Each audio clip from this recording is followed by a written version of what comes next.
nouvel accident entre un enfant et un chien lundi dans la région. Un enfant d'1 an a en effet été mordu au niveau de la tête par un Golden Retriever de 3-4 ans à la Madeleine dans la métropole lilloise. Il s'agissait du chien de la famille et les parents étaient présents au moment de l'accident. L'enfant souffre d'un grave traumatisme crânien et l'animal a lui été confié à la LPA. Des accidents qui arrivent régulièrement et qui pourraient être évités.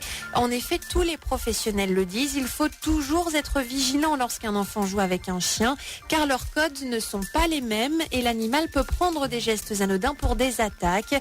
Et même si le Golden n'a pas la réputation d'un chien dangereux, il a certaines particularités qui peuvent expliquer ce geste.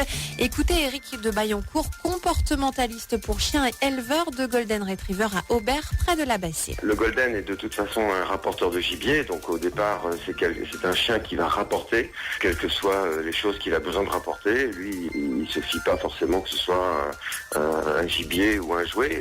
Donc quand on a un enfant, il faut toujours se méfier que le Golden prenne les jouets de l'enfant parce que sinon il risque de se les accaparer.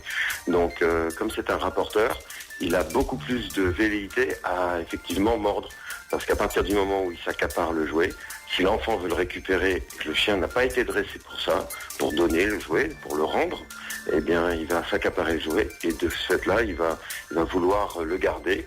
Et si l'enfant veut à tout prix récupérer son jouet, le Golden va finir par mordre. Ce que je préconise, c'est qu'avant tout, ce chien soit juste encadré par un vrai professionnel. Quand je parle de vrai professionnel, c'est quelqu'un dont c'est le métier.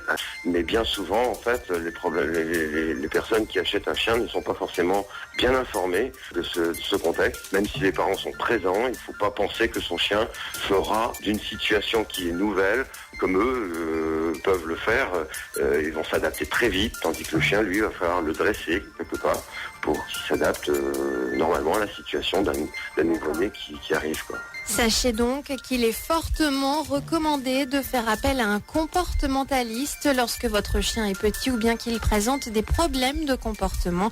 Pour joindre Eric de Bayancourt, vous pouvez composer le 06 68 53 72 28.